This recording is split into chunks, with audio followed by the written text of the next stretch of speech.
Yosh la Mireille Family, j'espère que vous allez tous très bien. Aujourd'hui on est là pour parler de Naruto.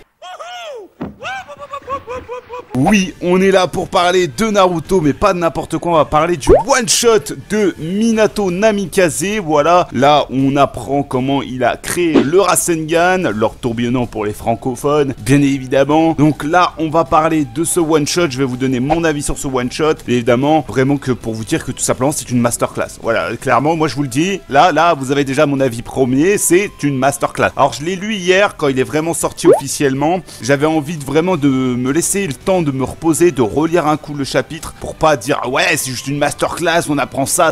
Non, j'avais envie de me poser sur le chapitre et voilà, voir les différentes choses qu'on peut voir dans ce chapitre. Et bah n'hésitez pas à me dire vous en commentaire ce que vous avez pensé de ce chapitre de Minato. Je vais vous donner un point qui m'a déçu, c'est que tout simplement on n'apprend pas grand chose sur Minato, on voit pas vraiment Minato, on voit pas vraiment grand chose par rapport à ça, on apprend plus de choses sur la mère de Naruto, donc Kushina Uzumaki, plutôt que sur Minato.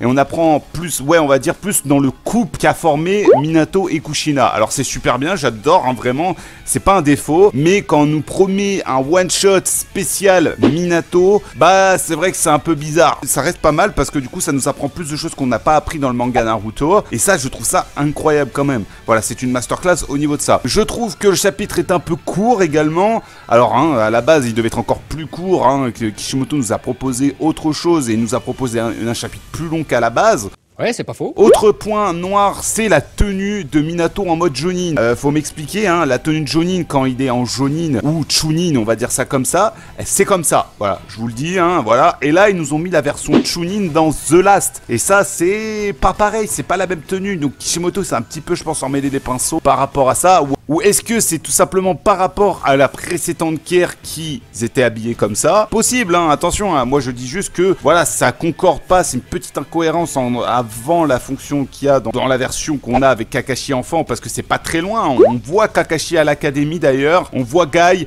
on voit Obito, et ça c'est vraiment très stylé, un petit caméo qui passe par là, avant, voilà, donc on voit que c'est avant qu'ils récupèrent l'équipe de Kakashi, Rin et Obito, donc ça c'est vraiment très cool, c'est ce qui se passe avant. Je trouve ça plutôt sympa. Voilà, donc c'est vraiment à l'époque, hein, c'est pas du tout comme là où ils sont grands, ils sont milieu adolescents, où ils ont 12 piges. Là, ils doivent avoir 6-7 ans, même pas. On voit un Minato en mode jeune, que le chara design avec le genre de pull et tout qu'il a, je trouve vraiment qu'il est impactant et très stylé. On a l'impression de voir vraiment Minato de notre âge, quoi. Voilà, 20 ans, il a la vingtaine et tout, il s'entraîne un petit peu comme Naruto à l'époque. Donc je trouve ça vraiment très stylé, hein. On a eu Minato petit via des hors-séries grâce à sa mère. Alors je sais pas si c'est des hors-séries, je me rappelle plus, ça fait longtemps que j'ai pas lu le manga. Et après on l'a en mode Jonin et en mode Hokage, mais on l'a jamais vu entre ces deux périodes. On va dire vraiment en mode Shippuden, en mode un petit peu adulte, mais enfant encore. Voilà, donc là on l'a vu. On voit Kushina aussi, on a un petit développement sur Kushina comme quoi elle est enfermée, et je trouve ça masterclass.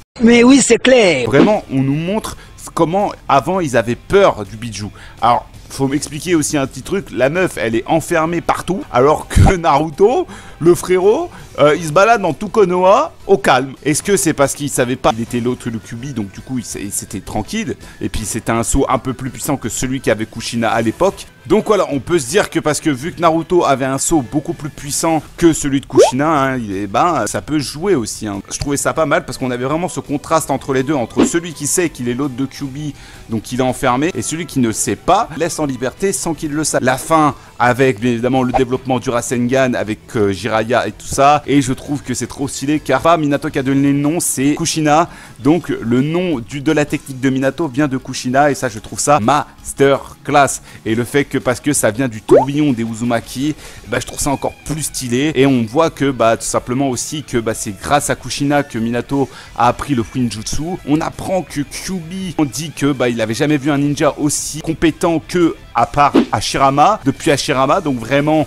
on part d'un mec quand même qui est quand même très puissant. On voit les petits caméos aussi avec Jiraiya, comme quoi il y a la glace, il y a le fait par rapport aux spirales dans les cheveux, donc ça j'ai vraiment grave kiffé, vraiment il y a eu plein de petits caméos, merci Kishimoto. Et puis vraiment le retour du dessin de Kishimoto, c'est une pure merveille. C'est masterclass sur masterclass, on apprend énormément de choses en très peu de temps. très concis, mais je trouve ça vraiment très propre. On a vu l'équipe de Jiraiya, donc je trouve ça vraiment très intéressant qu'on voit l'équipe de Jiraiya, hein, avec l'équipier de Minato. On n'en a pas vu plus, c'est dommage, j'aurais bien aimé voir plus ces coéquipiers là, mais après ça reste clean, ça reste simple, on est là pour voir Minato, pour voir la relation avec Kushina. Bref, voilà, n'hésitez pas à me dire vous ce que vous pensez du chapitre. Moi personnellement, comme je vous le dis, je l'ai grave kiffé. J'ai pris du plaisir à le relire, même une deuxième fois juste après. Et franchement, merci Kishimoto d'avoir repris ça et d'avoir fait un one shot sur Minato. C'est une masterclass. Bref, en tout cas, moi je vais vous laisser. On se retrouve pour la prochaine vidéo, pour le prochain live, encore une fois pour la prochaine vidéo. N'oubliez pas que